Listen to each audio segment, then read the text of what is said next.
All right. Welcome, Joe. Hey, thanks. How's it going? Good.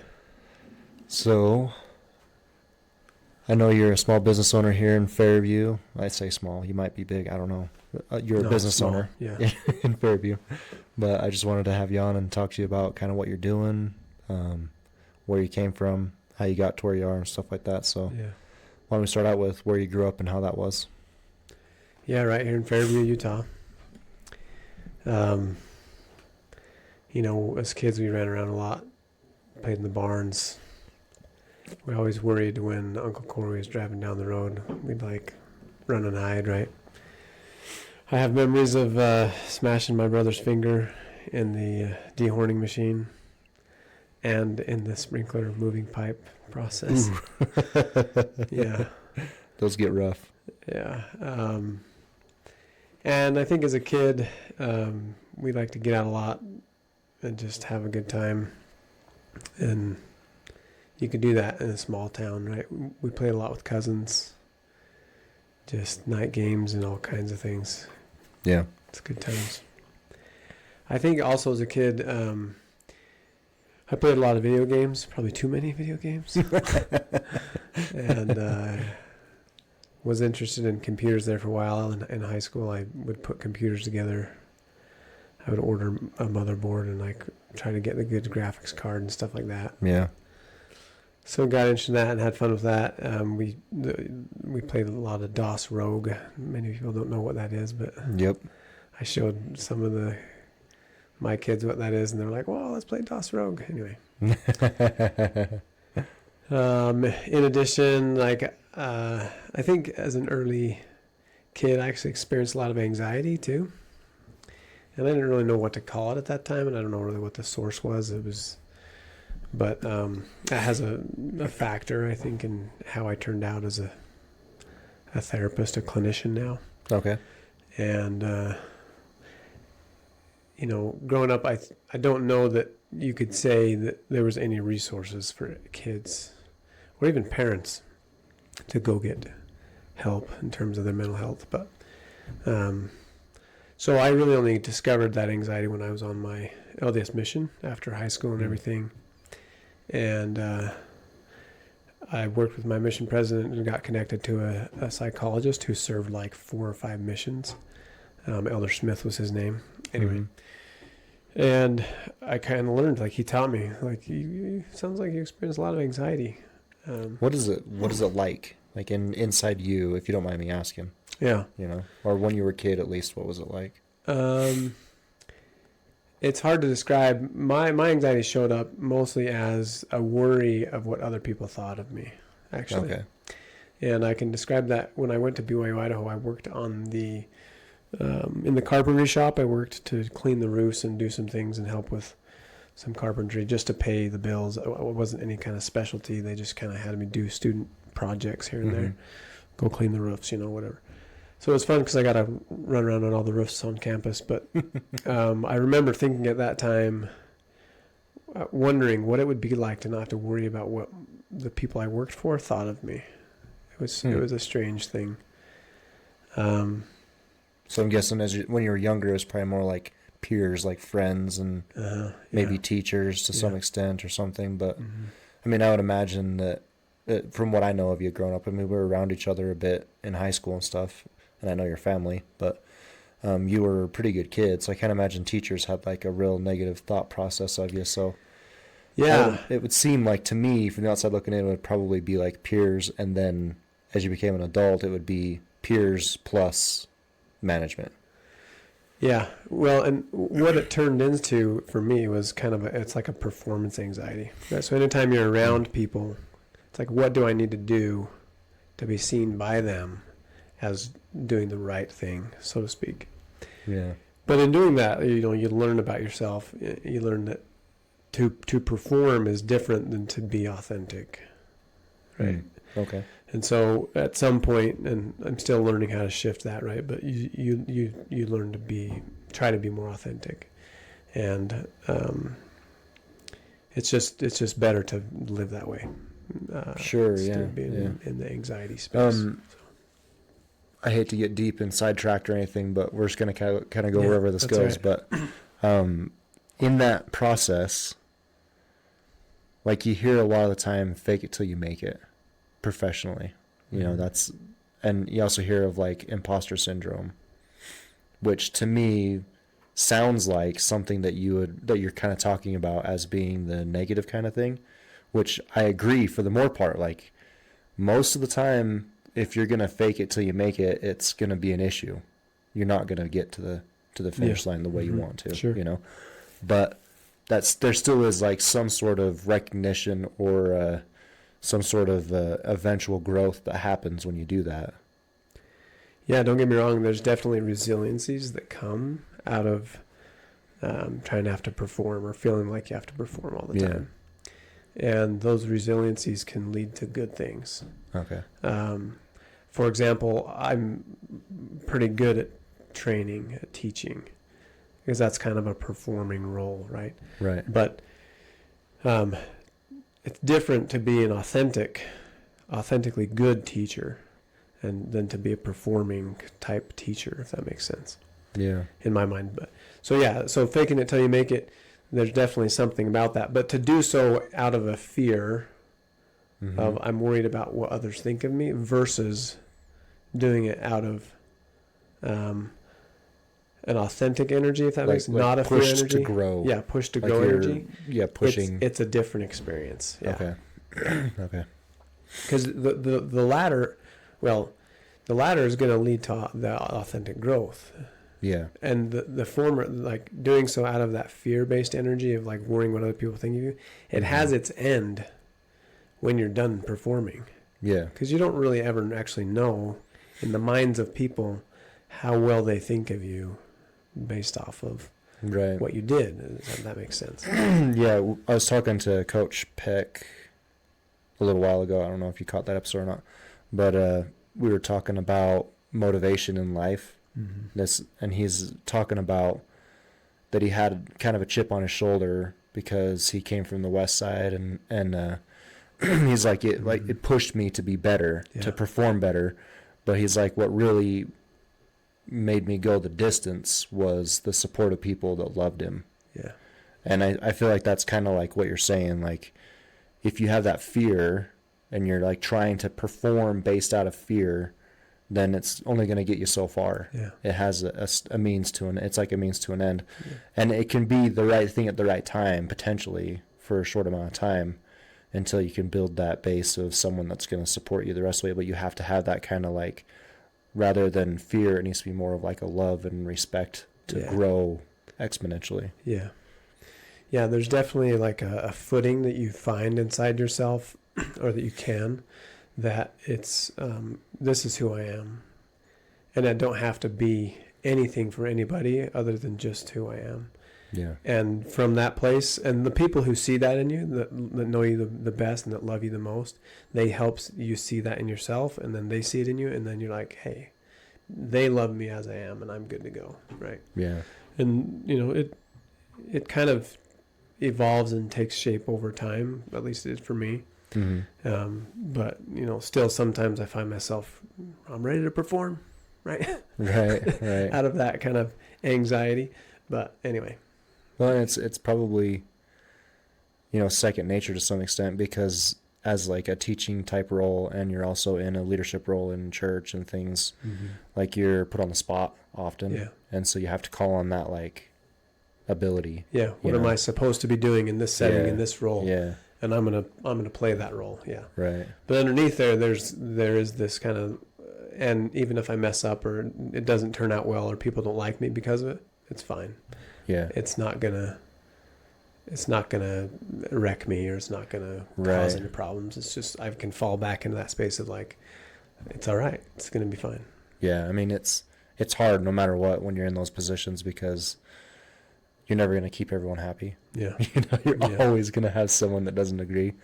But you're always your hardest critic too. And so like when you, at least for me, when I got done teaching a lesson or giving a talk or something, in my mind I'm going through the checklist of everything I screwed up on. And whether it's out of the kindness of their hearts or just because it really was, people tend to be kind and say kind words afterward, Yeah, and they remember the better things of what happened. and how they felt good about it, and then rather than everything that they didn't even know you did wrong, right? That's in your head. Yeah. I mean, they don't remember you tripping down the stairs. You know, they just remember you talking at the pulpit. Yeah. So there are some people who remember tripping downstairs, but you don't have to be friends with them. Yeah. Okay, so a little bit of anxiety growing up. Do you feel like it was, how much do you feel like it affected you and like your growth as a person, your development professionally, and your development in education?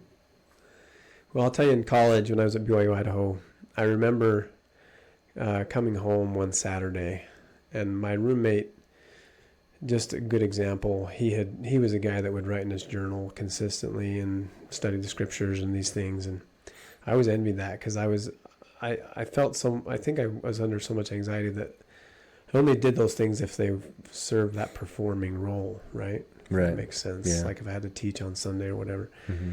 And I remember thinking, like, what would it be like to not live with that anxiety? Because it felt like he didn't. Right. Or at least he acted as if he didn't, because he would take everything as it came. And, with that performance anxiety is a little bit of people pleasing. And so it's like, it's difficult for you to say no to people when they ask you to do things. Right. And he would say no to people all the time. Like, no, that doesn't work for me. In fact, he was a mechanical engineer, and he had all these job offers right after school, but he wanted a job working for NASA. And he said no to all of them. Good opportunities. Wow. But eventually got his job working for NASA, worked on the International Space Station. And he's been that intentional. And I would meet people like that, and I would get to know them and be like, wow, what would this be like? Family members are some of them, and oh, maybe it's possible. So you see that by example, and then you're like, maybe I can move into that. So to answer your question, it's kind of like you don't really know what kind of emotional water you swim in until you have something to contrast it against. Sure, yeah. And so it was like this realization at some point of like, do I have to keep living in this space, or can I be different? And college really helped me with that. Just kind of that self-discovery almost place. Yeah. That doesn't mean it wasn't gone completely after college and whatnot, but so I'd just say, learning from people around me over time. I also dove into different books here and there that would try to learn about how the brain works and stuff. And I don't know that many ever helped me a lot, but it was more people that I associated with. Yeah. That helped. But okay. So high school here at North St. Pete. Right? Yep. And then mission right after high school, or was there's probably college in between there a little bit, or no? So I participated in Upward Bound in high school. Mm-hmm. And Upward Bound was for kids whose parents didn't graduate from college. Right. And so I was able to do a summer component both my junior and senior year, and that gave me enough kind of college credits to want to do a year of college before my mission. Okay. And so I was young enough. I graduated at 17, just because when your birthday is. That was when my birthday was or whatever. Yeah. I was 18 the following summer, but then you didn't go on a mission until you were 19, so I had a whole year. Yeah. And so I just went to snow, and I graduated with my associates before my mission. Dang. And that was only because of Upward Bound, right? Right, yeah. I took those 2 summer components. It's basically a full semester. You could get enough college credits in that semester. Dang, that was cool. Yep. So Snow College, did you have an idea of what you wanted to study? I mean, obviously a 2-year associates is just going to be generals, more or less, with some potential. But yeah, I mean, in high school, they kind of push you to try to figure out what you want to do. Mm-hmm. And I remember getting this thing in the mail from like the University of Michigan or something like that. And it was, I thought I wanted to be an engineer, actually. And even specifically a metallurgical engineer. And it was all because I got in the mail this piece of metal from the University of Michigan or something like that. And they had an engineering program. And you could bend that thing to any shape you wanted. And if you took a lighter and heat it up, it'd go back to the existing shape that it came in. Yeah. I thought that was so cool. I'm like, man, this is amazing. And then I got into calculus in college before my mission, and I was like, what is this? It's like a foreign language. No, I'm not going to do this. Anyway, so I don't even know if engineers use calculus, right? But it was enough that I was like, I'm not going to do this math stuff. Yeah. And underneath all that, I'm experiencing these symptoms of anxiety a lot, and then you go on the mission. So when I came back from the mission, I had no idea. All I knew is that I had applied for college before I left, and when I came back, I had already been accepted to BYU Idaho. Okay. In fact, I was supposed to come home in beginning of September, but I came home in the middle of August, early, so that I could hurry and get to school as quickly as I could. And anyway, so I missed basically 3 weeks of my mission at the end there just to get home and get to school. I was literally at home for less than a week before my brother Daniel gave me $1,000 to buy a little Honda Accord. I called it the Tank, and I had to go put new tires on it, but I drove up to Rexburg, Idaho without those new tires. I made it, and I remember arriving on campus the day before classes started, and I had been home like less than a week. Dang. It was pretty crazy, but... Yeah, I don't think I was around for that, because I think you were already in college when I got home. Yeah. But. Well, so then I had no idea what I wanted to study. I was just going to take some classes, but I took this, I think it was Introduction to Social Welfare class or something like that. And the teacher was just amazing. So they say you don't take classes, you take teachers, right? Yeah. So he would tell these stories about the work he did with people. And I just remember we watched this video about homelessness or something like that. And I just remember thinking, this is what I want to do. I want to help people. And I didn't really know what place or what role that would take on, but I just knew that there was something in me that said I needed to help people. It was like felt called to it, kind of a feeling. Yeah. And so he was a teacher in the social work program, so I started taking some more of those classes, and eventually that became my major, was a bachelor's degree of social work. Okay. I had a lot of good mentors and teachers in that program that I just looked up to a lot. I had a couple of experiences where one of the teachers, he had a connection in Chicago, and they would have youth from Chicago come out for like a month or something like that. I can't remember. Maybe it was a week. And the students from BYU Idaho would help. These are at-risk youth in Chicago. Okay. And they would help them have an experience where they would kind of, like, they were engaged in behaviors that were just not like crime behaviors, right? Right, yeah. And so we would try to help these youth in different ways, and I learned a lot from that experience. But I grew a lot of respect for the teacher and for how he tried to help. Just his calmness around.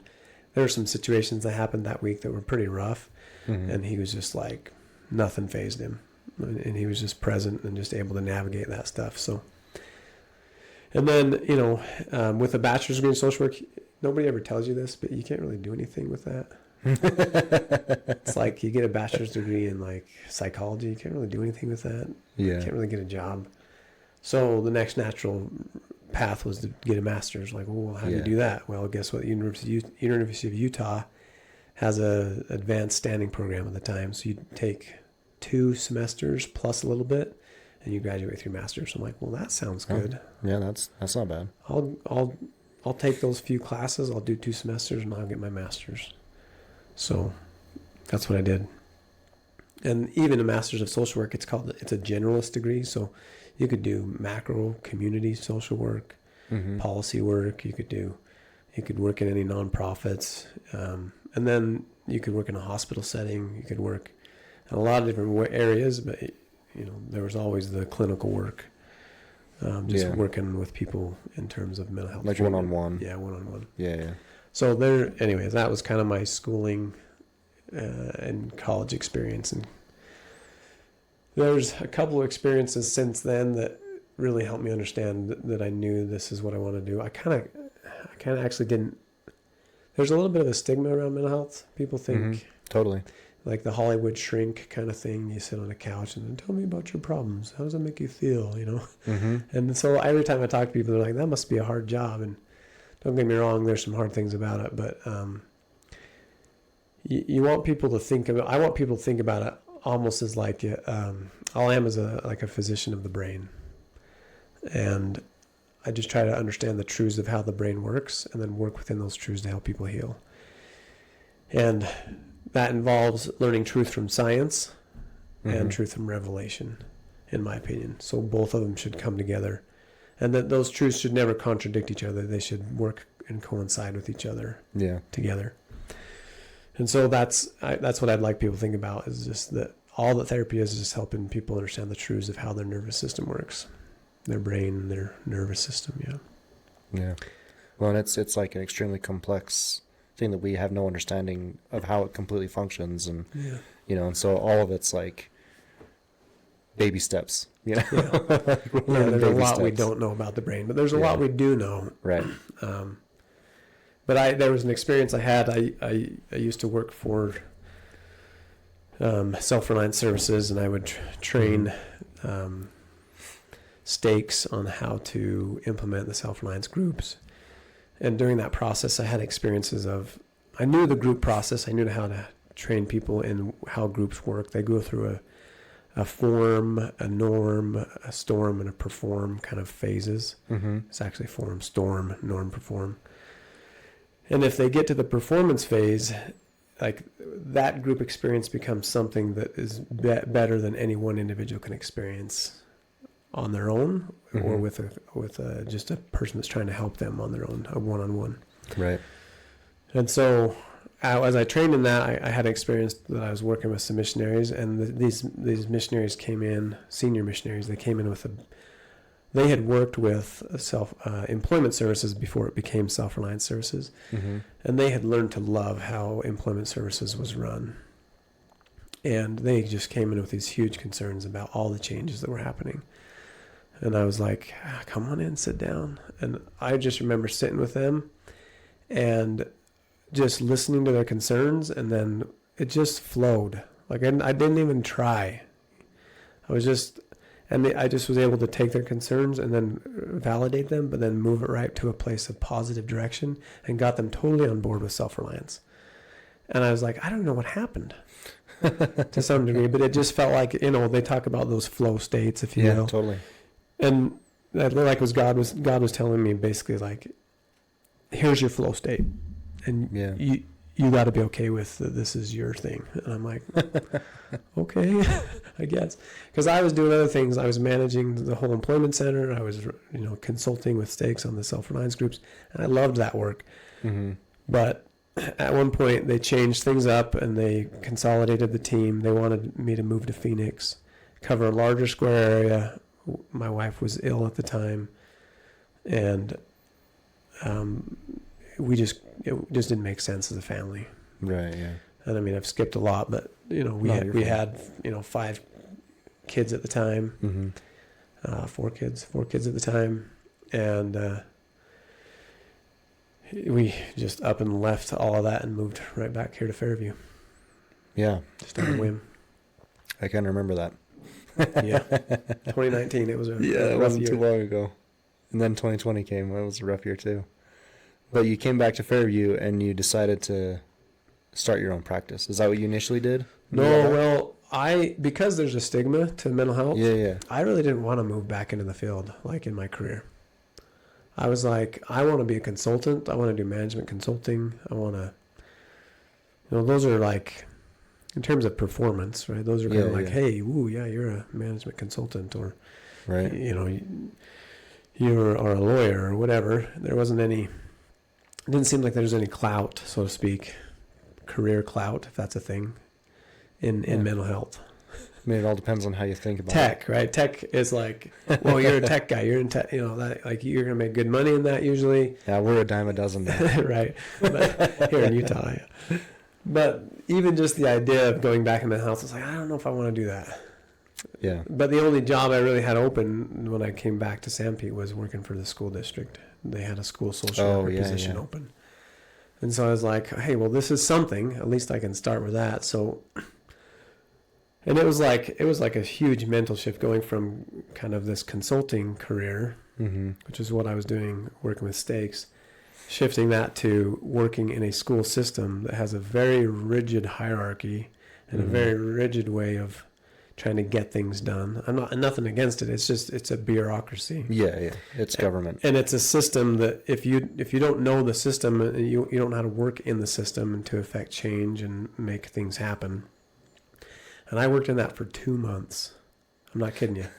Well, when school started in August, September, I think I left at the end of October. Wow. So like I could, like just being in a place where I didn't really have any direct control over what I felt like I wanted to change. Right. There was just too many things going on. I'm like, I don't know what is happening here. I don't want to be in this system. Yeah. And it was like $42,000 a year. And I'm like, no.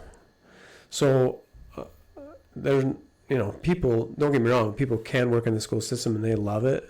It just wasn't my thing. Yeah. I mean, I'm kind of the opposite with my government experience. When I got into tech, the first job I had was government, and then I moved into the civilian market after that, and it is way different. Yeah. And you're right. If you don't understand the steps you take to make change inside of the government, you will never make any change. You'll just bang your head against the wall. Yeah. So, and I actually experienced it the opposite way because I knew how to make the changes in the government. And then when I got to civilian world, it was like entirely different, but freer. Yeah. It just wasn't the same. So I'm like, well, what do I actually do to make the change? Yeah. So, but I totally get what you're saying with working within the school district. Well, and I think, there's these personality tests out there, and like, there's what's called the Myers-Briggs, right? Most people know that. There's the Strengths Finder assessment from Gallup. That's a pretty solid one. And then there's one called the Motivators assessment. And anyway, they say that if you know your personality, your strengths, and what motivates you, you're pretty good spot in terms of trying to match yourself to a career. Anyway, I took the Motivators assessment, and it says my theme is that I'm a builder. So I like to build things, whether it's programs or buildings or whatever. It's just, and there's a newness and an excitement about the building process that I love. But once it's built, I'm not having as much fun. I'm not motivated as much. And it becomes mundane. I'm usually looking for something else. Right. And so I think that I found that to be true. It's like I usually have a 2 to 3 year itch in career-wise, where if I'm in a job, it's exciting, I can innovate, I can change, I can build. And then it's like once that's built, there's no longer opportunity for the innovation to happen. It's kind of like, I'm kind of looking for something else. Yeah, it definitely, like, to me, screams consultant. Yeah. Like when I talk to people that are consultants, that are IT consultants, because I know quite a few, and they've, talked to me many times, and a lot of them are like, dude, you'd fit right into this. Like, you need to do this because you get so interested in how things function, how things work, and instead of understanding how one network works, you get to understand how 50 networks work. Yeah. And he's like, it'd blow your mind because you just enjoy every time you go find a new network to look and see how it functions. And that sounds just exactly like what you want to do. Like, you just want to see the new. Yeah. And do the new. Yeah, and like put the pieces together and create something that maybe wasn't there before. I think that's why you and I connect a little pretty good. I think we've got that similarity. Yeah. But it's something that you kind of move into and learn about yourself a little bit in each experience you have. So, I did that consulting work with Stakes, and I kind of felt that. But then once that was done, it was like, where do I find the place for this? Kind of this building motivation. I tried it in the school district, and it was just too bureaucratic. Yeah. Or it felt that way. Maybe I'm wrong in that. Maybe over time I could have done something there, right? But so I left that. I was going to do user experience design. I was going to try to go into tech. I tried to learn HTML, probably the most simplest thing on the planet Earth. It just would not stick in my brain. I did all the other user experience design modules in this online block, is what it was called, course program. And I got to the HTML and if I studied it forever or for a long time, I'm sure it would stick. But it just did not make sense in my brain, did not compute. So I'm moving on, trying to figure out. And I spent a year between October of that year till whenever. And then I was just taking jobs. I'm like, well, I have a master's degree.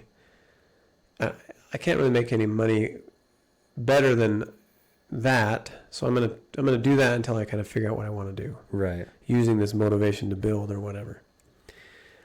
So, but I still didn't want to go back into the social work kind of therapy world, but it was like the only option to make some decent money.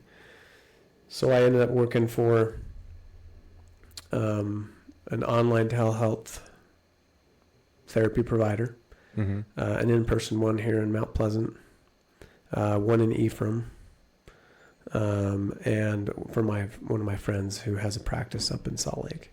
So I worked for, and then another one in Springville. So I worked for 5 different therapy kind of offices over the course of a year and a half.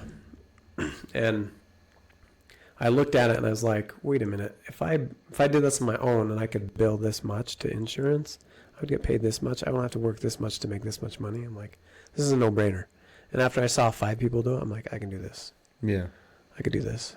So in February of 2021, I launched my own practice. Sweet. So it's been like 4 years now? Yeah, going on 5 in February of next year, yeah. Sweet. Would you say, so you talk about like the builder mentality and like newness being exciting, and that's kind of what you're drawn to. To me, that comes across as like a creativity type mindset. Would you say it's creativity? Sure, yeah. Yeah, there's something about, I'm building a garage right now, so that's what comes to mind. Yeah. Looking at something physically or even spiritually or even psychologically and being able to say, there's a problem here, or there's something that's got to be fixed or put together. I'm going to come up with a solution to that in a creative way that's going to solve that problem. And it's going to work for that situation, right? And you could take that anyway, but for sure there's a level of creativity that gets expressed in the building process. So I've talked to like 4 Andersons probably. I don't know about all on this, but I've talked a lot more than 4 Andersons, but I've talked to 4 Andersons in depth, I guess I should say. And the thing I've noticed most is every single one of you have a creativity bone that has to be itched, but everyone does it in a different way. Katie is a photographer and a painter, but she hates landscapes and she cannot handle, she's like, landscape pictures are boring. I'm not really like the best at taking them. Shar, my wife, is very artistic when it comes to like design to some extent, but like her big strength is she can take any kind of art and redraw it in pencil. And then like my son can just be walking down the road and stop and take a photograph on his phone that's like something you'd see in a magazine. And then like you're saying this about building, and it's about building anything. Like if you want to build a business, it's the creativity bone is in there and you want to do the business building. But then just like your dad, you guys want to build something physically like a structure, but everything your dad does has some sort of artistic, creative difference, Yeah, I think it's an expression of a little bit of your personality, right? Yeah. It's a way to kind of find and I'll give you an example. When I worked for the Deseret Industries, I was over the donation center in St. George. St. George is like, DI is like the only donation place in the whole city. Well, it used to be when I worked there. Sure. And so we would get anywhere from 600 to 800 cars on weekdays, sometimes up to 1,000 cars on the weekend coming through there. Wow. Especially during like spring cleaning months and summer months when people are moving stuff. And after Christmas, it gets nuts. So I was the supervisor over receiving all of those donations. And there was something about being able to see those donations come in and build a system, an organized system that could take those donations and put them all in the right places and ship out what needed to be shipped out. For example, I would watch and I would calculate the data of what would come in terms of, just, for example, clothing. And, we could process a certain amount of that, but we had to ship a lot to other stores. Did we even sell a lot? People don't know this, but if you donate a DI and they don't have too much, they'll sell your stuff. But it goes to a good cause. It goes to developing people. Yeah. Every week, I would sit down with each one of the people that worked in my department. There's 21 of them, and I would do a coaching session with them. helping them track and move on forward in their goals, whatever it was.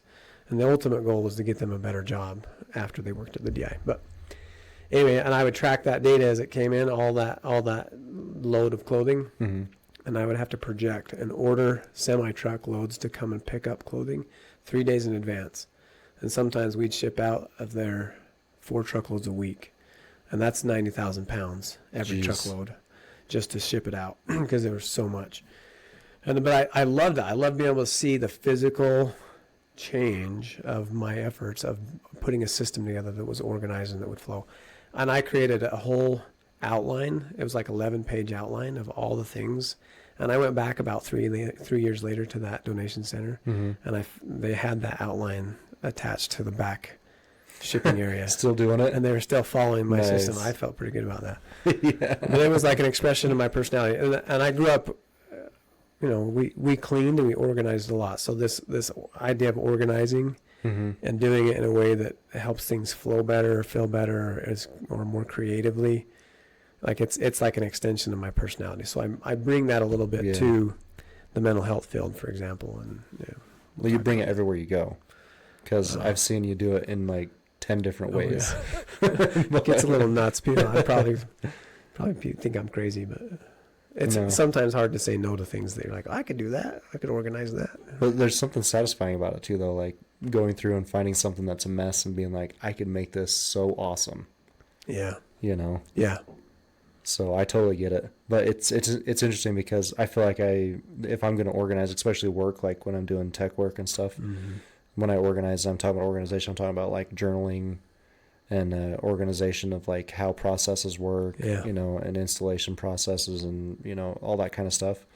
I feel like I do that because I want the product to be able to stand on its own and the process stand on its own. And so it's like I'm doing it for the foundational experience and exercise for the thing to be built on, rather than because of the satisfaction of seeing things grow and change, organized like that. Yeah. Like I feel like that's my motivation for it. Yeah. It kind of leaves a legacy. It leaves your mark on it, right? Like to some extent. Yeah. Hey, building this garage, for example, I've built some things before, like I helped my dad build my other office, and my craftsmanship in terms of carpentry, it's not great. I just haven't had a lot of experience, but I'm learning to hone it.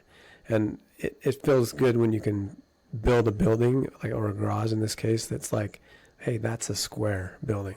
Like that's saying something. It was an inch off, but I made it on. I fixed it. And now it'll be better to put everything else together with it. No, we'll have to test that here a little bit, but there's something about kind of leaving your mark on things. I think your legacy that feels good, that feels right, and that people will know your character a little bit through the work that you do, through the work that you've done. Yeah.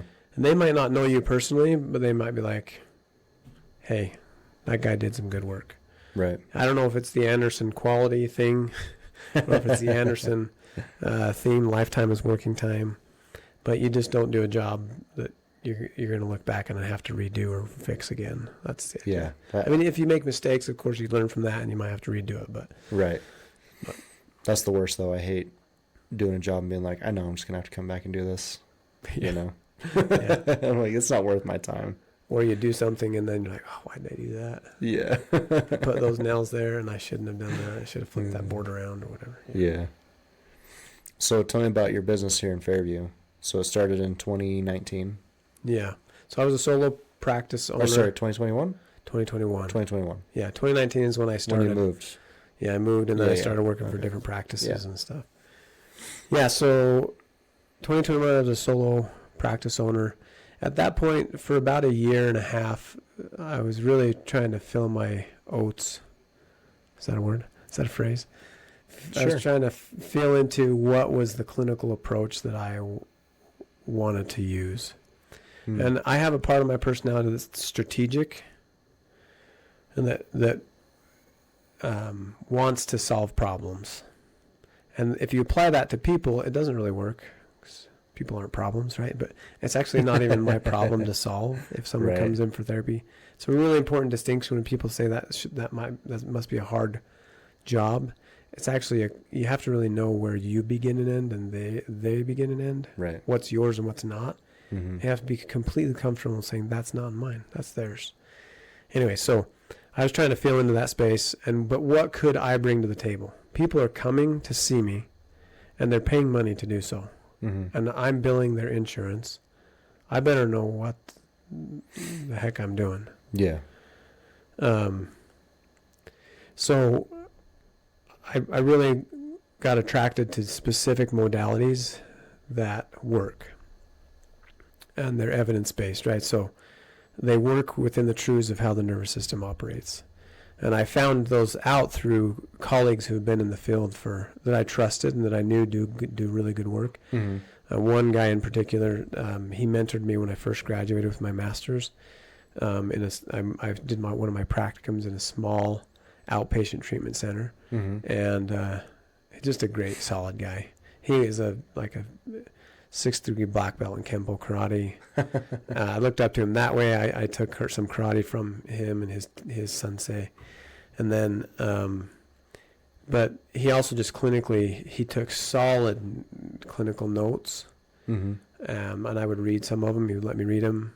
I could tell his clients were progressing and happy to come see him and all these things.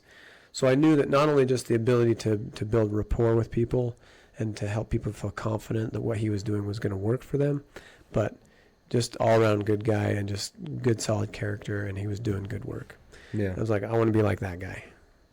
Right. And so when I came back into the work, kind of kicking and screaming, so to speak, because of the stigma, I didn't want the stigma. Anyway, so my goal now is to just remove the stigma. There is no stigma. Mm-hmm. There's no spoon. But I called him up and consulted with him on some specific cases. He gave me some pointers. He pointed me in the direction of some treatment modalities, and I just latched onto those, and I just dove in and really tried to master them. And so I built my practice on psychological trauma treatment. So if there's any one thing that I think therapists should be good at, we say we're good at a lot of things. Mm-hmm. We're not. But if there's any one thing that we should be good at, it is trauma treatment, psychological trauma treatment. Well, I feel like everyone does this to some extent for some reason, and I don't understand why. But at the same time, I do understand why. It's just like when you go and your car's broken and you take it to somebody who says they fix cars, but it's an engine problem and you took it to a body shop. Mm-hmm. You know, it's somebody that still works on cars, but they don't know how to fix the issue that you have. And I deal with it in computers all the time. People are like, oh, can you fix this issue? It's like, that issue is not in the realm that I tend to spend my time. Yeah. Like, yeah, I can work my way through that. I can jerry-rig it, whatever, to make it function, or I can find people that will be able to fix it. But that's not my specialty. My specialty is this other type of computer work. And so I did for a long time. I looked at therapists the same, like, they're there for any mental issue, right? And not all therapists are equal. Yeah, and not all therapists understand how to fix all issues. And that's the thing that I've got to realize. They're not a good therapist. If they say that, they're not good. Right. I mean, well, so what I feel like my flow state is as a therapist is,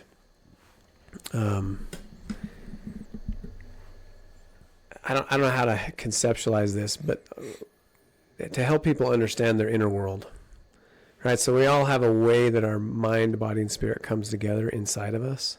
Mm-hmm.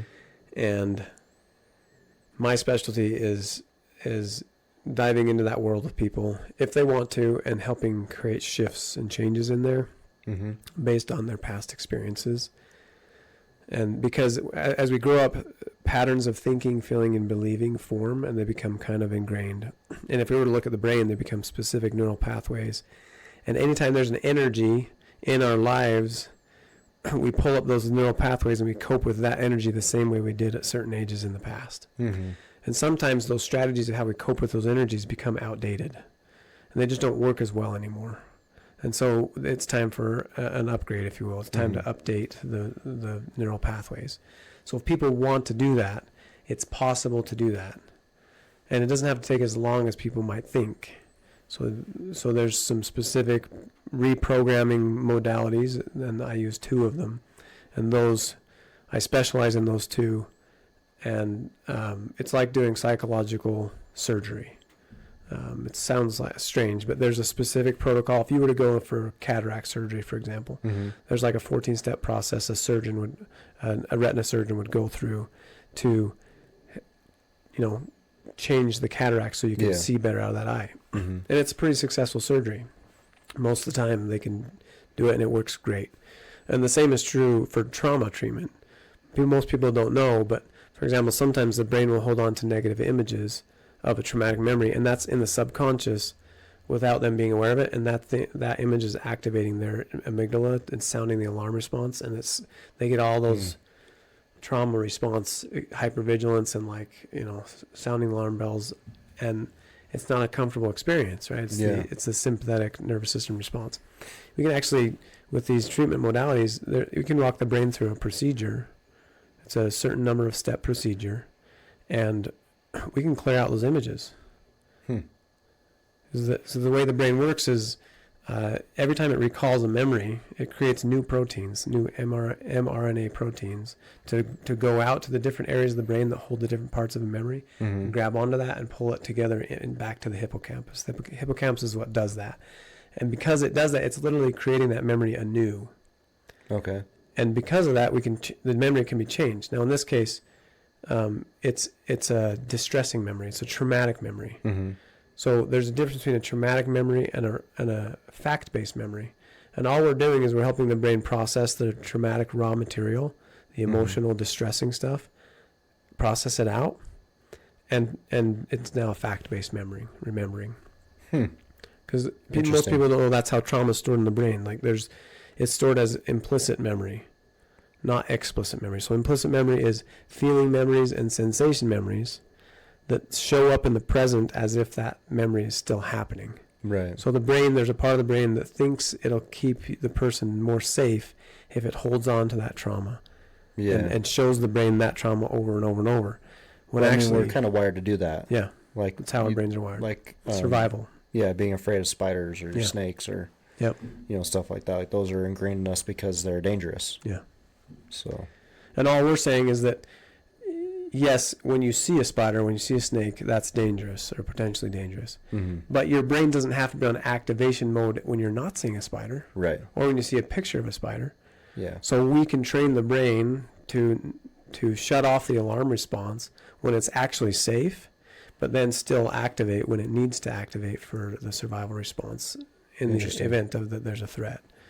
Okay. So it's kind of a little bit of a nuance, but so that's what I specialize in, is just both acute trauma. So if you think of psychological trauma on a spectrum, there's a range, right? So there's acute trauma, which is a one event type thing, like a car accident, and that can cause some, PTSD is a very common response from that. If you have flashbacks from that car accident, or you drive by, or you see a car that's similar to the one you got in a wreck with, and you get anxious, your heartbeat starts going. It's a sympathetic nervous system response.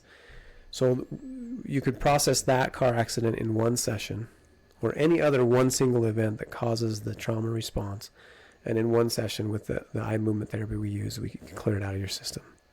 And you'll no longer have the trauma response. It'll just be a fact-based remembering. Interesting. And that actually makes you more safe, because people think, well, isn't that trauma response to stay safe? Well, yes, but guess what? In the trauma response, it shuts off the prefrontal cortex. So your ability to think clearly just goes out the window. And sometimes, this is true for even first responders, though. You probably know, but when they're under duress and they're trying to aim and fire, even trained first responders will miss somebody or some target close to them. Yeah. So that's why they train so frequently. Yeah. But when you're in the trauma response, your body and brain is doing things that aren't going to be as well as if you've trained your way into thinking logically through that stuff. Yeah, it's interesting because they talk about tunnel vision, and that's when you get in that response, that's exactly what happens. Is it wraps around you, but it's it wraps around the thing that you're focused on. Yeah. And everything outside of that, whether it's in between you or not, the context kind of it, disappear. All the other factors that might influence it, you lose a little bit of the ability to navigate that. Yeah. Yeah. Your brain is like intentionally leaving out key things about the situation. Just focus on whatever the seeming threat is and how to survive that threat. Yeah. Yeah. So and if your brain needs to have that trauma response to survive, great. Like it's going to do that even after you process something. But in the moment of, when you don't need that trauma response, it's just distressing, and it's not a fun place to be in terms of that anxious state, that PTSD state. So that can change. So there's acute trauma, and then you move into kind of your neuroses and which is your kind of generalized anxiety, depression stuff that can be rooted in trauma. And then you would move into kind of PTSD stuff. So acute trauma can develop into PTSD. PTSD can come from multiple events, for example. Then there's what's called complex PTSD, which is usually rooted in childhood trauma and attachment wounds.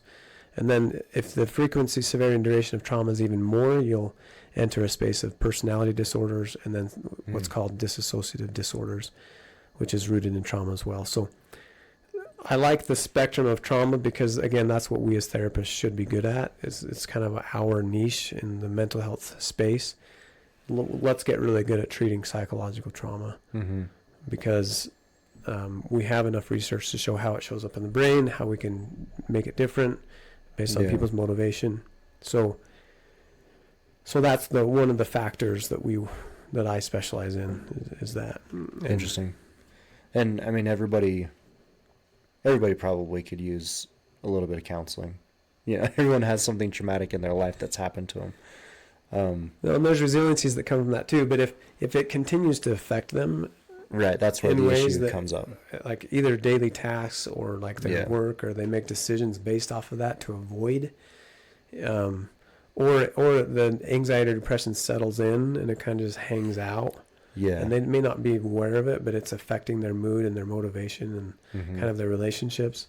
Like that's when, it's probably research shows that most people at some point in their life, at any given time, it's like 50% of the population has a diagnosable kind of mental health condition that could be treated. Right. And most of the time, it's only like 20% of people seek some kind of help. They just kind of white knuckle it or try to get through it. And sometimes they can do it on their own. Yeah. But if they knew what kind of treatments were out there, I think more people would, just like they go to the doctor and they get a cold or a virus.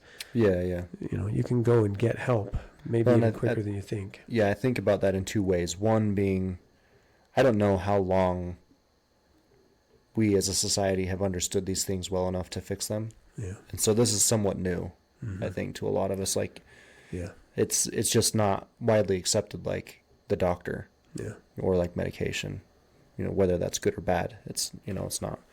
And the other thing I think about it too is, well, kind of two fronts. One being, a lot of us are raised, and me and Lacey kind of talked about this when she was on, but a lot of us are raised in like that kind of buck up and work your way through it on your own, which, like you said, isn't necessarily bad.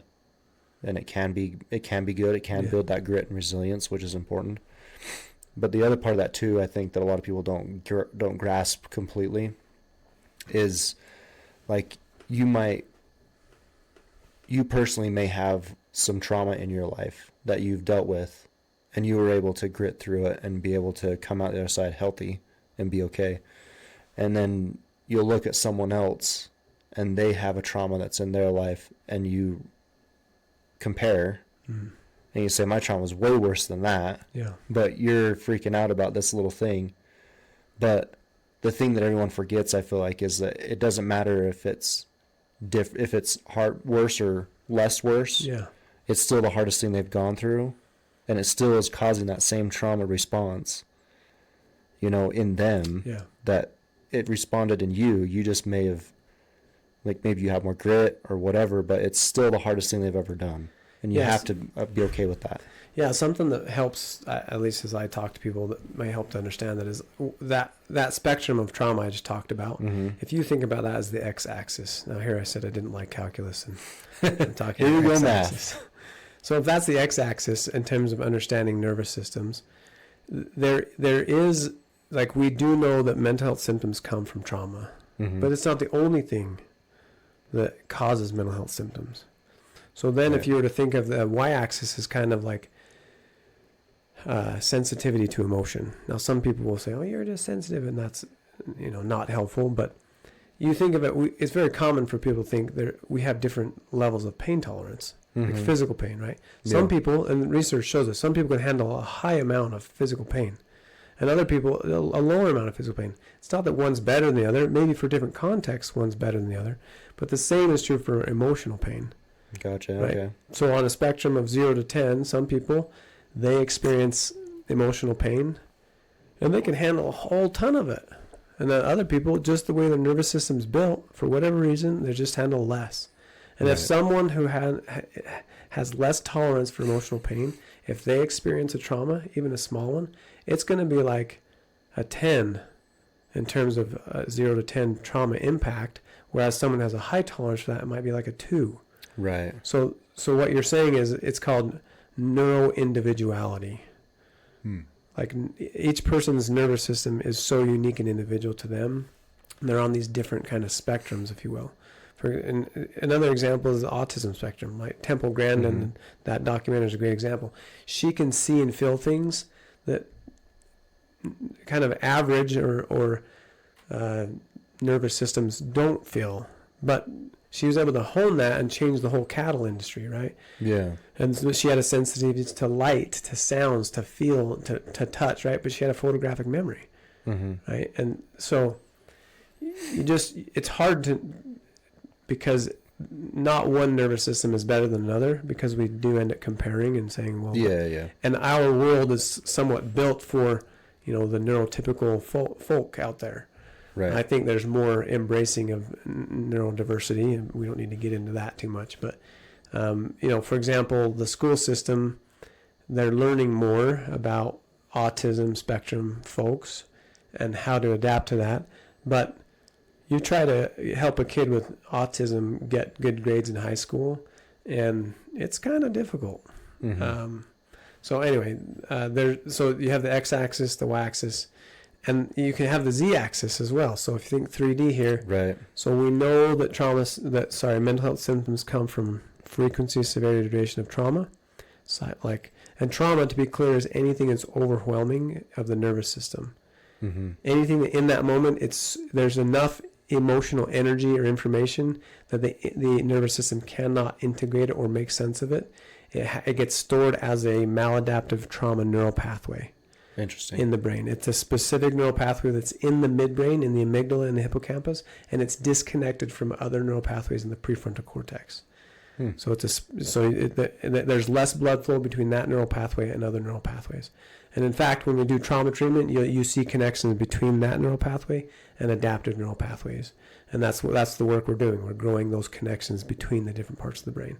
At first, it starts off as a little hairline connection, but over time, if that pathway is used again and again, the myelin sheath gets strengthened, and that becomes the way the brain thinks rather than the trauma neural pathway. The dendrites actually get pruned and they die off from the trauma neural pathway, and the adaptive neural pathway is the one that gets the connection too. Wow. Anyway, so you got the x-axis, the y-axis, and then the z-axis is metabolic psychiatry. So this is really a new field in the last 5 to 10 years. And it's basically the gold standard for mental health treatment in the past, like the 90s and the 2000s. It was medication, psychotropic medications. Yeah. Medication for anxiety, depression, and therapy. And that's what I was taught in graduate school, medication, therapy. Like that's the gold, that's the best we have. Turns out here in the 2020s, we know much more about the brain. And turns out if the mitochondria of the cells in the brain, if those mitochondria, they're the kind of what sends the energy, right? The ATP, and they actually help regulate neurotransmitters and hormones. If they're dysfunctional, it doesn't matter what amount of therapy you do. Yeah, like it physically can't do it. The cells are physically, if you liken the brain to a huge city, and the mitochondria are the drivers of the cars of those cities. Yeah. If you got dysfunctional drivers in that city, it doesn't matter what's going to happen. You're not going to get packaged from point A to point B because that driver's going to drive off the road or send it to the wrong place or whatever. You got to train your drivers and you got to fix those drivers, and then you can get better. Right. And this is exciting stuff. Let me just tell you this. I get geeking out about this stuff. Well, that's good. I was actually going to get into this, so this is good. So we just had one of our staff come back from the Integrative Medicine for Mental Health conference in San Diego. And she came back and presented to our staff meeting. And when we talk about treating the root cause of mental health, most people think mental health, you just kind of have to manage it most of your life. Mm-hmm. And this is true. It used to be true, especially for some more severe disorders. For example, one that's called schizoaffective disorder. It's a combination of bipolar disorder and schizophrenia. So bipolar is, manic and depressive. It's very hard to live a normal life when you have those symptoms, and depending on the severity, right? And then schizophrenia, right? There's paranoia, but there's delusions, sometimes hallucinations, and it really disrupts one's life. Yeah. So significantly, Yeah. you can't really even go to school, hold down a job, any of these Right. things. A Beautiful Mind was a movie created on a guy that had schizophrenia, right? Yeah. So anyway, what they've shown, and they just came back, they had a study of 21 people. So usually a sample size in research study, you need to be over 200. But this was a clinic they just started with 21 people. They were either diagnosed with bipolar disorder or schizophrenia. I think some schizoaffective as well. And they put them on the ketogenic diet. Ketogenic diet is a pretty difficult diet to get on if you don't have support and like professional help, because it's kind of nuanced and it can be adapted to you and how many carbohydrates you can take and still be healthy and everything. But they did that for 4 months. Those who stuck with the diet were 14 of those 21. Those 14, 100% of them had a resolution of their bipolar and schizophrenia symptoms. Wow. Within 4 months on the ketogenic diet. No kidding. Metabolic psychiatry. Changing the way the mitochondria. Because what happens in the cells, those mitochondria, it's called mitochondrial biogenesis. New mitochondria are created from the ketogenic diet. And then mitophagy. So the mitochondria, parts of the mitochondria that aren't functioning, that gets replaced and they start to function better. Crazy, huh? Yeah. Yeah, because keto, you said mitophagy? Yeah, it's like autophagy. It's like autophagy, right? It's, like it's with the mitochondria. With mitochondria. Okay, because autophagy comes from fasting a lot of time, which you get the effects of during keto. Yeah. If you can get into the ketogenic state.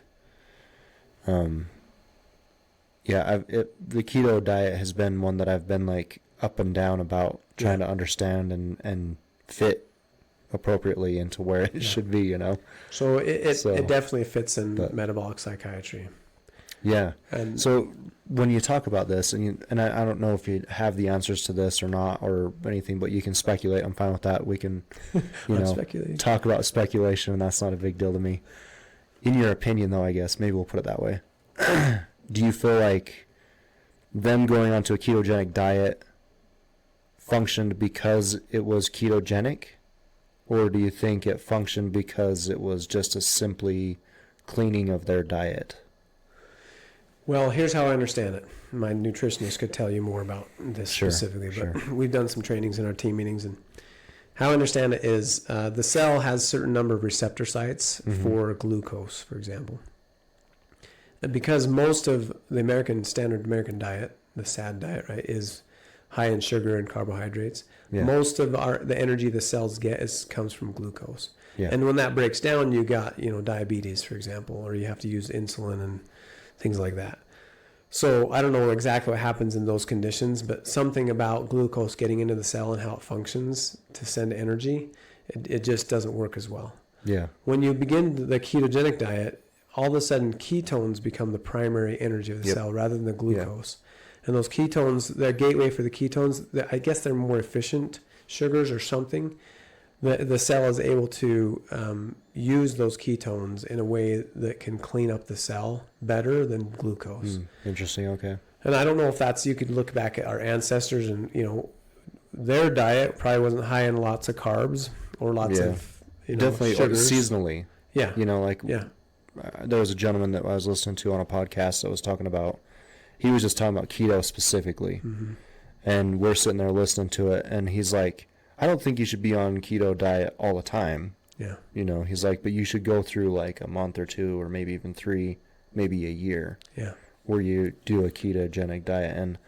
And I got thinking when he said that, and I'm like, you know, you think about like the pioneers coming across the plains and stuff, and like when they got to Utah, or, you know, really, I mean, not even just the pioneers, but just that time frame in general. It's not like they had potatoes and all these things, all these carbs just readily available all winter long. Yeah. You know, they were eating meat majority, if not solely, because that's what they could get to survive off of. You know, and so I think that they probably went into a ketogenic type diet every winter, you know. Yeah, and for people with mental health symptoms, and we're talking like, again, the ones where we know the metabolic issues are the root cause. Mm-hmm. What they've shown, and this was in our training, if they go on it for about that 4 months, they'll see that resolution of symptoms. Mm-hmm. And some people can stay on it for a couple of years and then go off of it, and their mental health symptoms don't come back. Yeah, and that was something else that I've heard pretty regularly recently, is that the ketogenic diet helps with a lot of like the dementia type. Yeah. And it's for that same reason that you're saying, where like, I mean, they actually are even calling it like the third, like diabetes, because the glucose going into the brain is not able to get in. And so really dementia is just the starvation of energy to your brain, because it's not able to get glucose in because it's resistant to the insulin. Yeah. And so the ketogenic, the ketones, being a different fuel source, are able to get in, like you're saying, and fuel the cell so that the cell can function appropriately. In fact, there was a presenter at that conference that my staff went to, and one of the topics was basically dementia should not be an illness. It's mostly a root of the standard American diet, and I don't know exactly everything he talked about, but basically dementia as we know it is a condition that's treatable. And people will, you know, that's a hard statement, because there's nursing homes and inpatient care that are built off and have protocols for treating and helping people, and hospice care and all of these things that are built around that diagnosis. So to go into, say, to a system that is treatable and maybe even curable, you're going to ruffle a lot of feathers. Yeah, I mean, that's probably billions, you know, millions for sure in dollars, if not billions of dollars in revenue that you're saying is no longer needed to be spent. Yeah. And so, that is going to ruffle. I mean, you see it right now with everything that's going on politically. I mean, whether you like RFK or Trump or not, when Trump comes out and says Tylenol could have problems during pregnancy, and people are like chugging Tylenol just because he said it. Like, even Tylenol has come out and said, we don't recommend our products for pregnant women. Yeah. You know, but like that's the mentality right now that we have going on in America. I feel like in so many different ways, that it's just everything is either wrapped up in money or in identity enough that when somebody says something, it's either they're gonna get it because they're gonna cause people to lose money, or they're gonna get it because they are on the wrong side of the topic. Well, and that's what. So when I built my business, it's all about trying to embrace whatever is true. Yeah. At whatever expense. Well, there's obviously got a limit to expense, but because you got to run a business. But I have to learn that the hard way sometimes. So I'll give you an example. In the mental health field, insurance has difficulty even paying for sessions with family members. There's a specific billing code, 90847, that, you know, they'll cover a lot of the individual ones, but once you insert that one, which is crazy, because if people are going to have the best outcomes, you got to involve family members. But most insurance plans do not cover that billing code. So in my mind, I'm like, swearing, bureaucracy. So why do you put that barrier up insurance mostly just ruins everything. But why do you put that barrier up so people don't get as well as they could? And so there's a part of me that is like, I'm going to stand up as much as I can in as tiny as a way as I can, as my business is tiny compared to big business, right? Sure. But I'm going to stand up and say, I don't have to answer to you. I'm going to work with you, but I'm not going to follow every single rule or give you every documentation thing that you ask for. Yeah. I don't have to do that. I serve the client. I don't serve you. Right. And we don't need to get into that too much, but what I wanted to say around that is it's kind of this interesting dynamic, and I don't know what it is about systems or processes that are in place that are rooted in measuring the almighty dollar, right? And how much comes through. Like, I get it. We live in a capitalist society. But sometimes there's a greater return that they're completely missing out on because they neglect a little upfront investment. Yeah. Like covering a family session. Like that's, like maybe $100. Yeah. But they're refusing to pay it because they think it's an extra expense that doesn't need to be happen in order to treat that person's disease or illness. Yeah, yeah. And they're not seeing that on the other end, that person's going to, maybe if we involve the family, not going to end up back in treatment. Right. 6 It's like months down spend the road. $100 an hour or spend thousands over the next 10 years because you're not allowing it to be fixed. It's that whole, an ounce of prevention's worth a pound of cure kind of thing. Yeah. And so, but they have to just measure it in the here and now and the dollar amount. And it's just frustrating sometimes. And I'd like to, shake some bureaucracies and say, it could be different. But well, I really think that it's going to be the many that stand up that makes the difference, not the few. And so I think what you're doing is important in that aspect. Like, and the more you influence people and people see the good that you make and that are coming out of it, and you can influence other clinicians like yourself, maybe we can make a change that people will notice, Well, and I'll tell you another change. We have a nutritionist, and she's got a bachelor's degree, highly capable, but she can't bill insurance for her services. Right. Because she's not a dietitian. She's not a dietitian, which is be a master's degree, right? Which I get to some degree. You got to kind of have where you draw the line, but it'd be great for people to not have to pay for that service if they're already paying their insurance, right? For insurance to cover that. And that metabolic psychiatry component is what we're trying to do at my practice. Like, that's a huge piece of the puzzle. And if people didn't have to pay for it, if insurance covered that element, if insurance was able to embrace that sooner and innovate and like help people get well sooner, I'll bet you that millions of dollars would be saved. Yeah, it's almost like they need to make it where, like, since you're registered as a doctor or whatever, where you can bill insurance, it's like your umbrella covers your practice of people, and make it where insurance can pay for all of it. Yeah, that'd be because cool. You say that you will put your stamp of approval on what they say, being the one that's certified. I mean, I'll give you a quick example of this. So there's a Dr. Chris Palmer. He's a associate professor at Harvard University. He wrote a book called Brain Energy. He shares a case study in that book where he helped a gentleman, as a psychiatrist, he helped a gentleman with medications who had schizoaffective disorder from, age 25 to like 35. It was something like mid-20s to mid-30s. 10 years. He treated that guy for 10 years, put him on 17 different meds, probably saw him hundreds of times, right? And after 3 months on the ketogenic diet, he was off all his meds and his symptoms mostly resolved. Dang.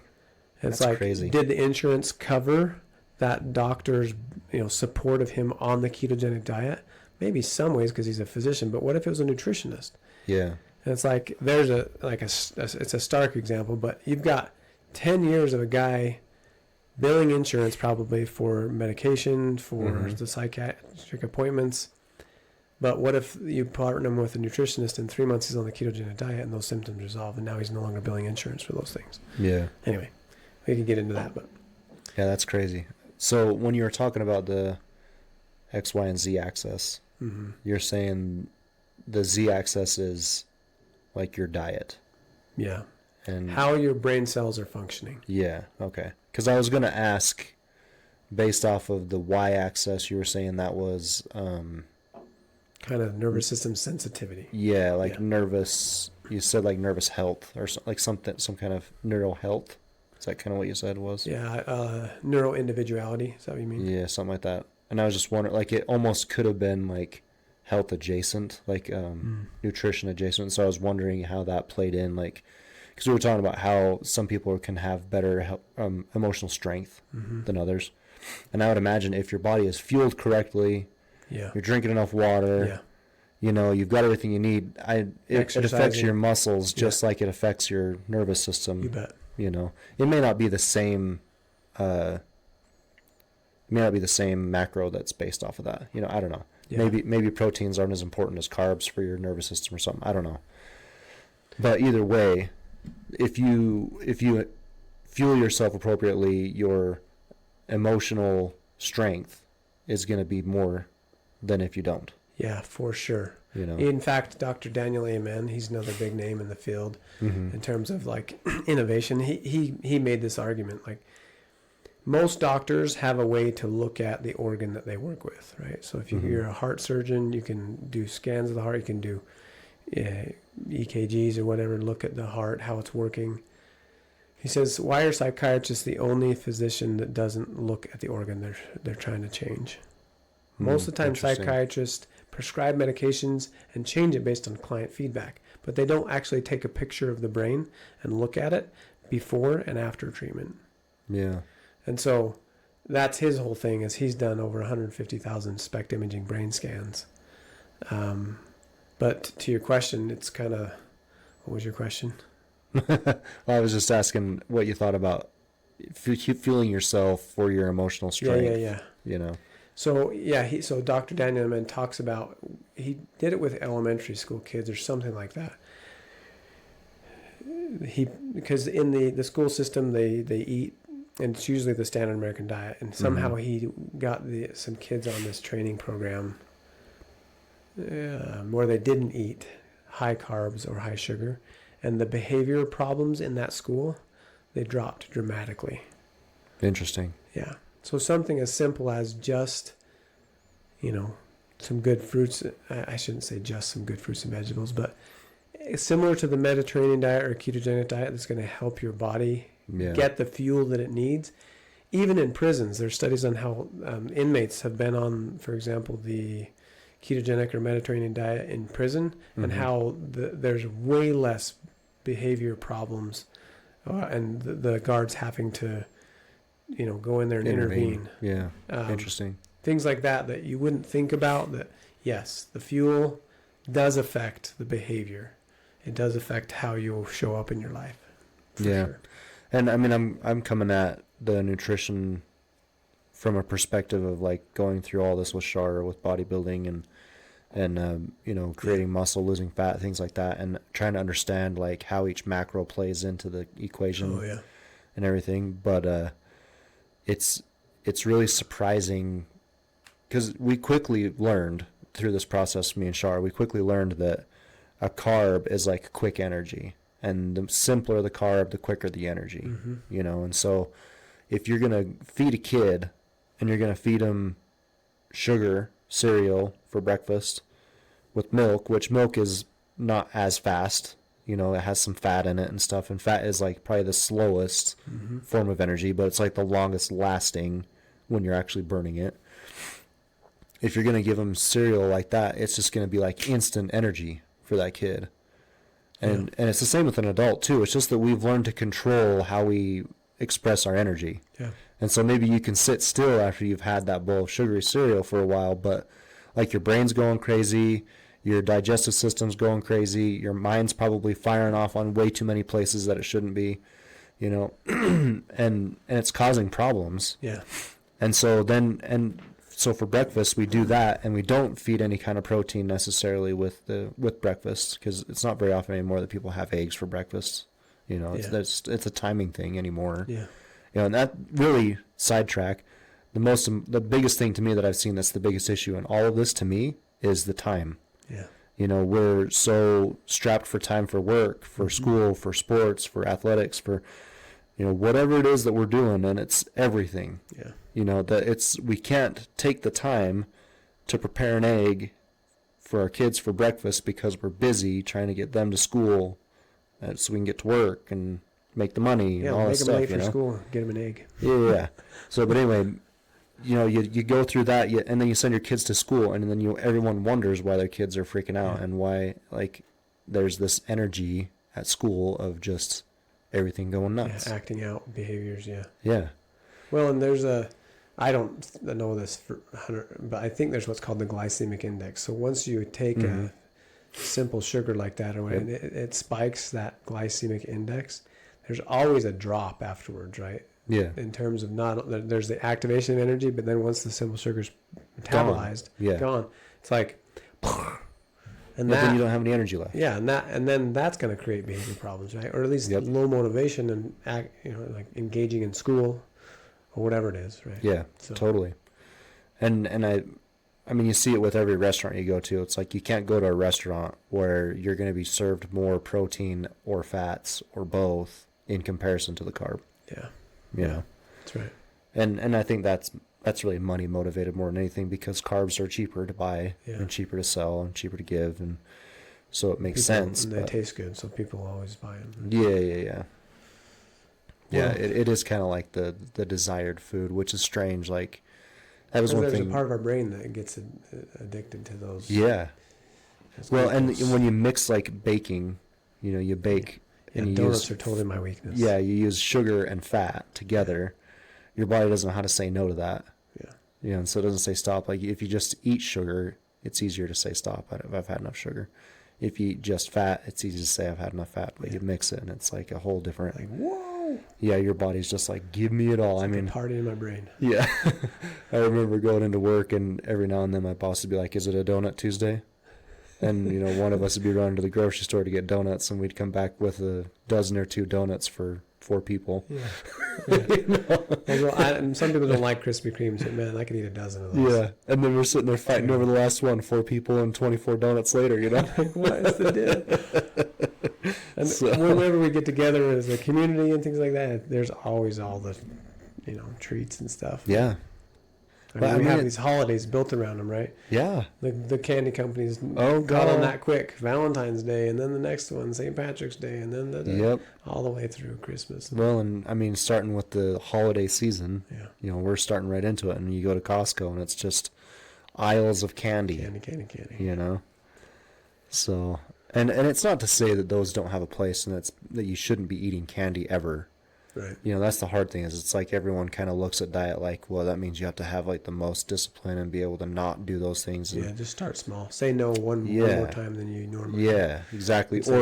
Or even, I even feel like you might even be better served to say, I'm going to have one more bite of meat. Yeah. Or one more bite of protein. Yeah, let that satiate you rather than the dessert. Yeah. You know, fill up a little bit more on the stuff that you need for sure, and then you can still have your whatever after until you're full. But I don't know. Well, let me tell you about the x-axis, the y-axis, the z-axis, and then what saturates all of them. Okay. You ready? Yeah. And that is Dr. Lisa Miller from Columbia University. She's got 2 books on this, but she studied spirituality and through fMRI brain scans. And she shows that there's a significant resiliency from spirituality in terms of how it impacts mental health. Interesting. I can't remember the exact numbers, but it was a high number, something like 80% decreased likelihood of developing depression and these kinds of things. Yeah. But she talks about how, and this is kind of what I love about the brain, and I bring this back because of the name of your podcast, right? Faith, Family Flag. Yeah. So the way that we experience God in our brain, right? It's in the parietal lobe. It's a balance between the right and left hemispheres. It's a place where we feel safety, connection, a sense of authenticity of ourself, if you will. And so she would show an activation, and she calls it the awakened brain. So there's a difference between the achieving brain and the awakened brain. So achieving brain is like doing things, getting things done. Doesn't mean you can't feel God in those things, but if you're in the energy of getting things done, it's going to be more difficult to feel God. If you're also in the trauma response energy, that's in the midbrain, not up here in the parietal lobe. That's down here in the middle of the brain. So if you're in trauma response, this is oftentimes why people will say, I don't feel God. It could be very well that their brain's in trauma response. And they might go to church, they may be trying to read their scriptures or doing whatever spiritually. And it's like the heavens are brass. Like, ping, ping, ping. Nobody's there. And it's just because the brain state, that the parts of their brain that need to be activated to feel God basically aren't. And if, the brain's an organ, things go wrong with it. Disease happens to the brain. It's just a mind, body, spirit disease, instead of like a physical disease that might happen to the heart, for example. Right, yeah. And so when we talk about therapy, when we talk about treating people, we have to look at the mind-body unity, like how mind, body, spirit unity, how those three things come together. The mind, the physical structure of the brain, the body. There's a book called The Body Keeps the Score. Dr. Bessel van der Kolk shows from brain scan research how trauma literally shows up in the body. And sometimes even before the brain even can recognize it. Just a little geek note here. There's what's called the vagus nerve. Many people have heard of the vagus nerve. It's the largest nerve of the autonomic nervous system. And it connects literally your brain, your eyes, your nose, your mouth, your throat, your heart, your lungs, your intestines, all the way up and down. And when you're in fight or flight response, the vagus nerve's job is to turn all those things in the way that it needs to go to fight, flight, or freeze and fawn, right? Those whole other things. And, excuse me, the vagus nerve picks up on that stuff through a process called neuroception. It picks 80% of the information it gets is from the surrounding energy. It picks it up through the body's nerves and sends it to the brain. And the limbic system knows about that stuff before the prefrontal cortex is ever aware of it. So your body knows you're in danger before your brain ever registers danger. Yeah. And we're designed that way, right? And people have experiences where they just feel they're walking somewhere, they feel like someone's watching them. Guess what? Your nervous system knows that someone's watching you, even if you can't see them watching you. It sounds weird. Well, I mean, you feel that, like you feel the hair stand up on the back of your neck and everything. Yeah. So there's something wrong. Yeah, or if you're walking through a neighborhood or whatever, or if you go into a setting and you just sense something's not there, it's a mind, body, spirit kind of sensing. So they're so intertwined. So when we treat the brain, we have to treat mind, body, spirit. And so spiritually, the important thing there that the research shows is that people just have to be authentically connected to a higher power. Like if they truly believe that God exists or a higher power exists and that the universe wants something good for them, that has huge impacts in terms of how their mental health works. Less likelihood for depression, less likelihood for better able to make sense after trauma. It's a resiliency factor. So I'm better because I went through that rather than that defines me kind of thing. Yeah. It's not always the case, but generally speaking, it's a huge resiliency factor. And so I think there's a lot to be said about spirituality, but some of the models that I use are psycho-spiritual models is what they're called. So it integrates that spirituality. So to be clear, I'm Christian, right? Member of the Church of Jesus Christ of Latter-day Saints. And I believe that, like I mentioned before, truth can come from the revelation and from the science and come together. Yeah. And so, but I'm not in a place of going and preaching to people who don't want to be preached to in therapy sessions. Right.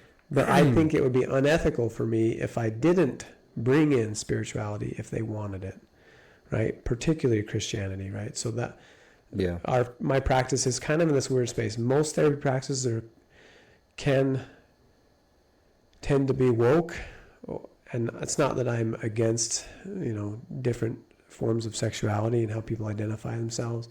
Like I'll welcome anybody into the room, right? And I'll go with wherever you're at. But we specialize in Christian-based mental health interventions. Yeah. Because that's what most people are seeking in this area, and that's just how I grew up. And there's research that shows it's just helpful, really helpful. Yeah, well, I mean, that in my experience, and I've done a bit of research on this topic too, to some extent, and I completely agree. I think at very minimum, you have to believe that there's something greater than us. But beyond that, in order to be the happiest that you can be in this life, you have to live some sort of Christian value system.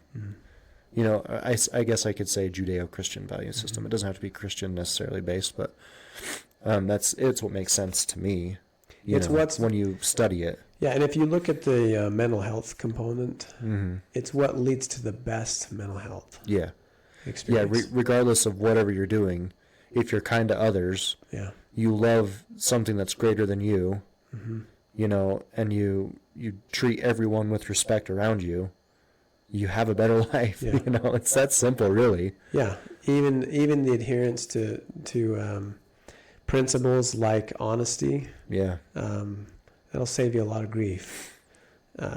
Even believing in things like, chastity, or like that'll save you a lot of grief. Yeah. And it doesn't mean bad things aren't going to happen. Right. They happen to everybody. Yeah. But there's something. But it will create the happiest you can be. Yeah.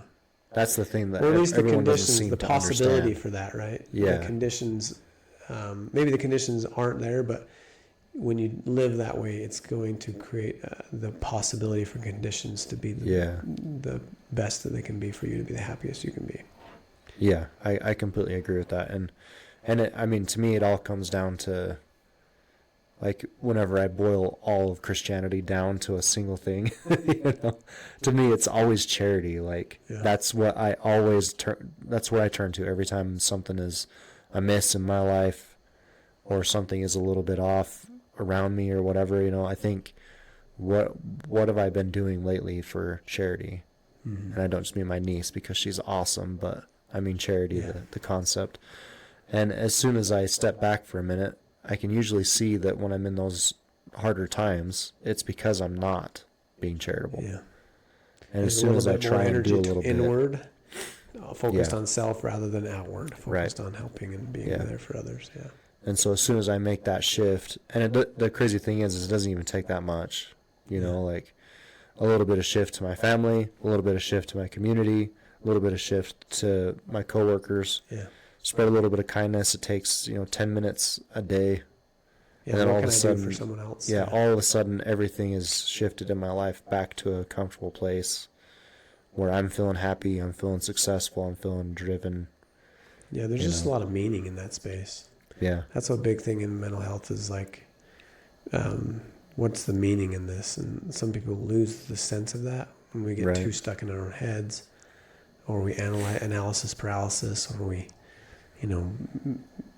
Anyway, just get stuck. Well, and honestly, like, I think back about Christianity like when we were kids, and it was kind of like good or bad. You're doing the good thing or you're doing the bad thing.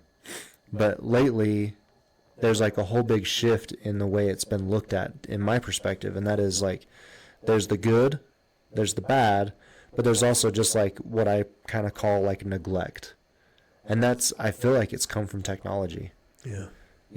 Sitting in front of a computer all day, I get so drained. Yeah. And I don't want to get up and go do something like cook dinner for my family, or go do some service to my neighbor, or whatever, like stuff like that. And so like just the act of spending time in front of my computer does that, let alone when you see your kids on a screen for, 3 hours in a day, and then like, if they are on their screens 3 hours in the morning, the whole day is shot.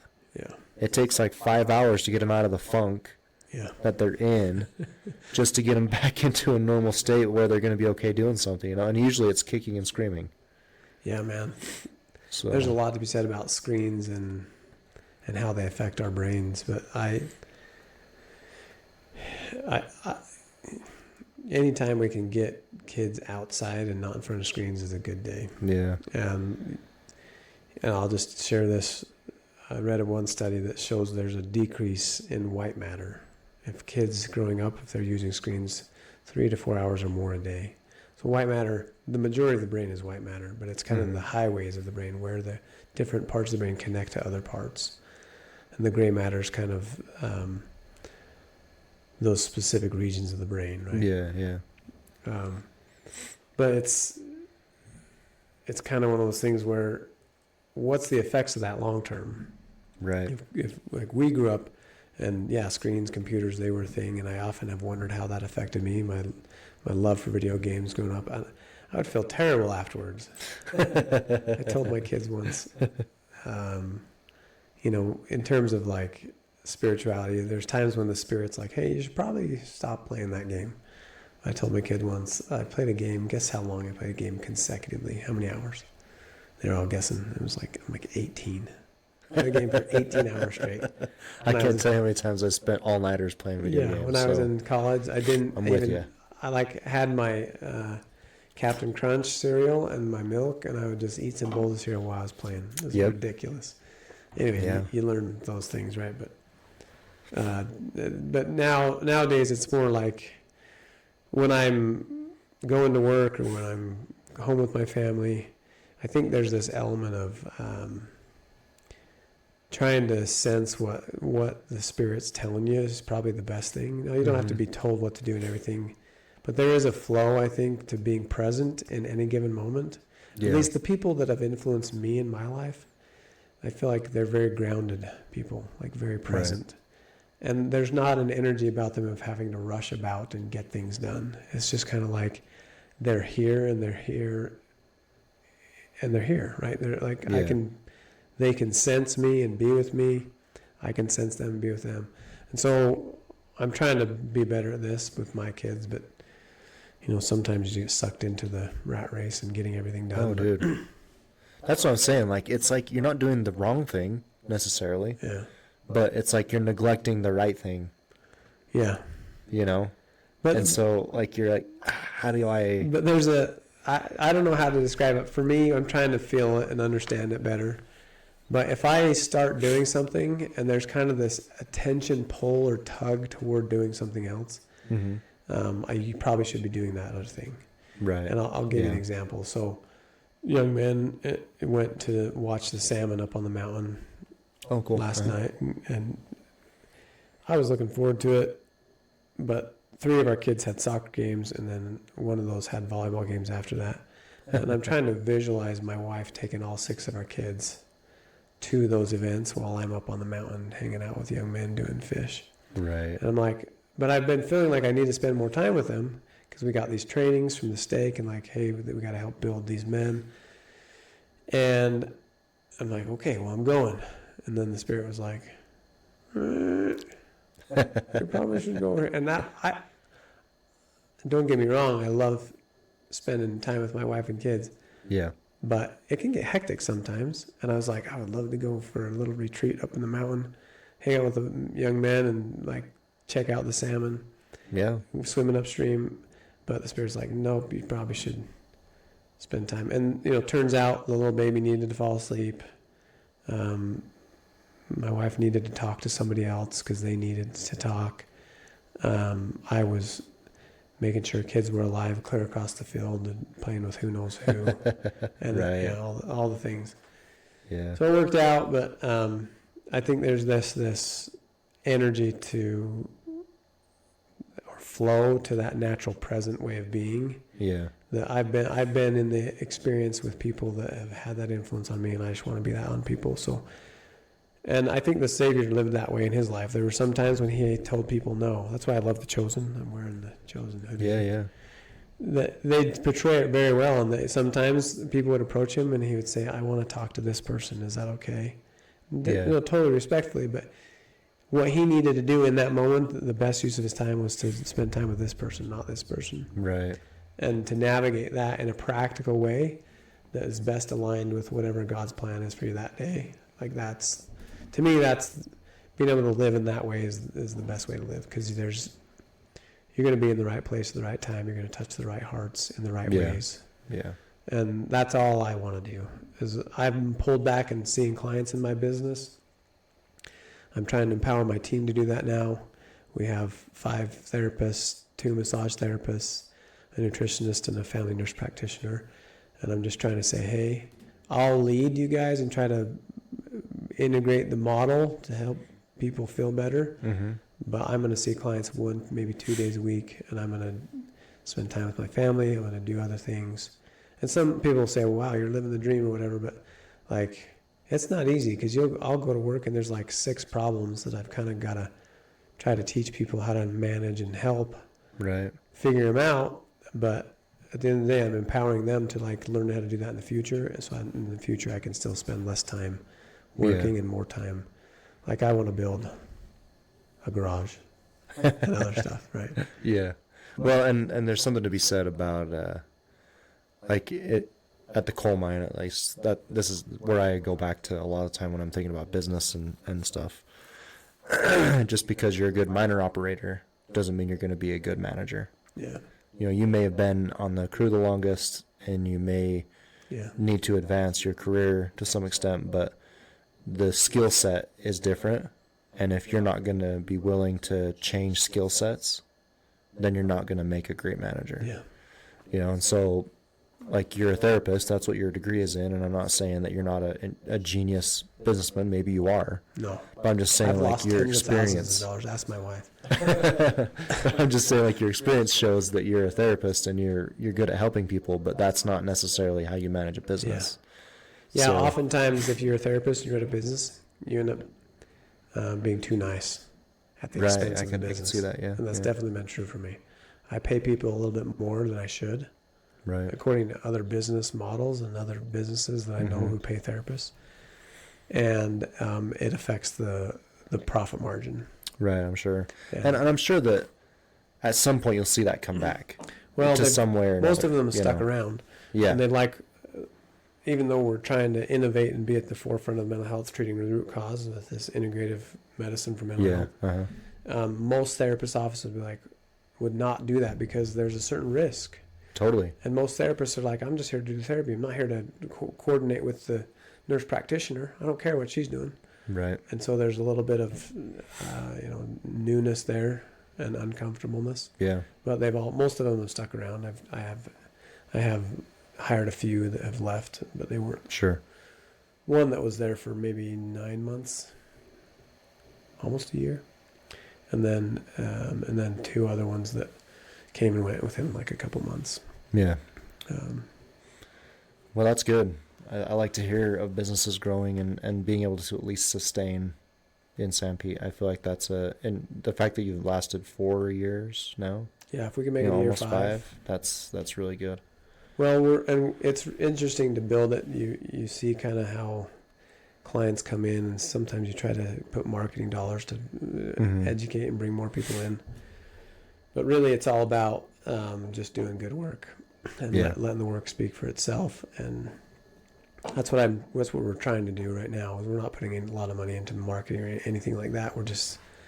Let's just get good at what we do.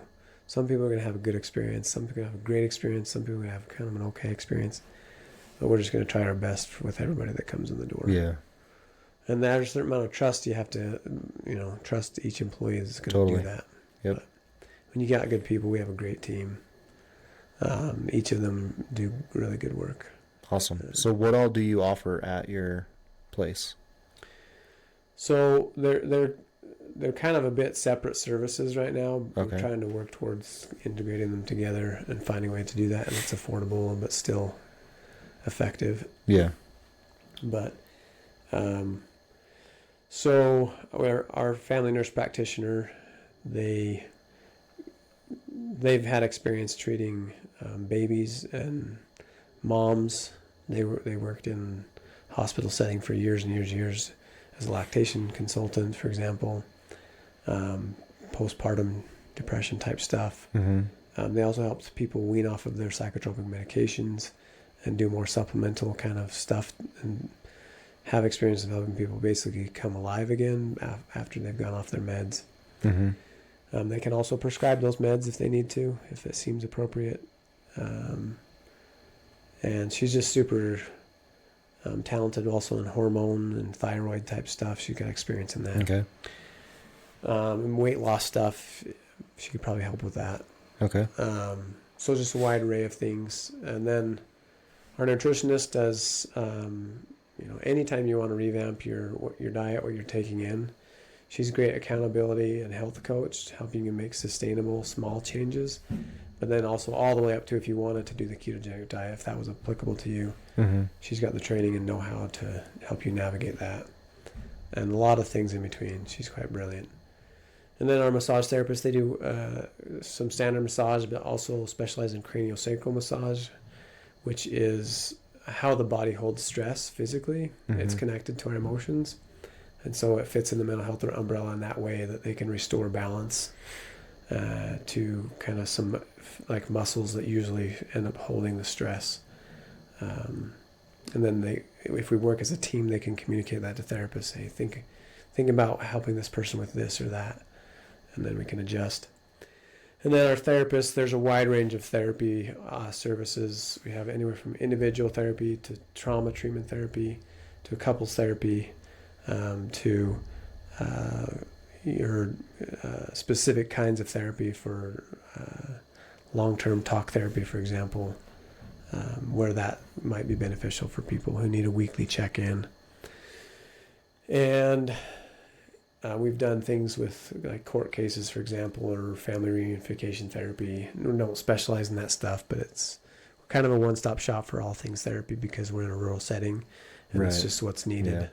There's a few other practices that do some good work, one in Mount Pleasant, and there's some individual practitioners too that do some good work, and then one in Ephraim that they have quite a few other specialists, but some of our therapists work with teens as well and kids, things like that. But that's kind of the wide array. Anything mental health, and really we're trying to again move toward that root cause mental health, right? So trying to really get clear about what it is that's causing those symptoms for people, and bringing our team along and increasing their capability to then treat and address those root causes. Yeah, that's great. How do people find you? The log cabins on State Street in Fairview. We're online. ascendholistically.com is the website. Okay. And we're also on Facebook and Instagram. Same thing, Ascend Holistically. Okay. If you search that. The idea is that, we are a hub for where mental health meets holistic care. From all of those, the XYZ axis I mentioned, and the spirituality. So that's kind of the brand, the theme, the model, if you will. And well, I feel like the holistic approach has to be taken, I feel like, with everything. Yeah. When it comes to health, I feel like you can't fix something without addressing the entirety of the body. Yeah. And so I appreciate just to see somebody who's thinking about how their specialty might affect other parts of your body and trying to fix all of it in some extent at the same time, Yeah, so. If I can just say there's a really cool energy in our team meetings when we get all of our expert kind of area brains kind of thinking together around treating root causes. And it feels like it's the right direction too. Like it feels like it's what God's calling us into. It feels like people have light bulb moments where something they know and they specialize in, it makes sense in context of some other profession and some other principle that somebody else is teaching. And I'll give an example. Like when we were doing this training this last week on, there was a specific study on insulin and how insulin affected the rate of depression or the severity of depression. My nutritionist was presenting it, and the lady doing the craniosacral massage therapy's face kind of lit up, and she's done massages for people who maybe have diabetes or whatever, and that's something that comes up and how they hold that stress. Or anyway, just this connection is made, and she's like, oh, wow. And so we're kind of in that. It's like a synergy energy. We're trying to build upon that and produce that every week. So it kind of is that vision for the root cause treatment kind of model. Sweet. And it doesn't, don't get me wrong, some weeks it's like, they don't want to talk to each other about things. But some weeks it's like it feels good and it feels right. So we try to just build upon it. But yeah, well, I mean, one step at a time. Yeah. It's not going to come all at once. And it's going to be messy all along the way. Yep. So anyway, thanks for coming. Appreciate your time. Yeah. Thanks for having me. You bet. See ya. Bye, everybody. Bye.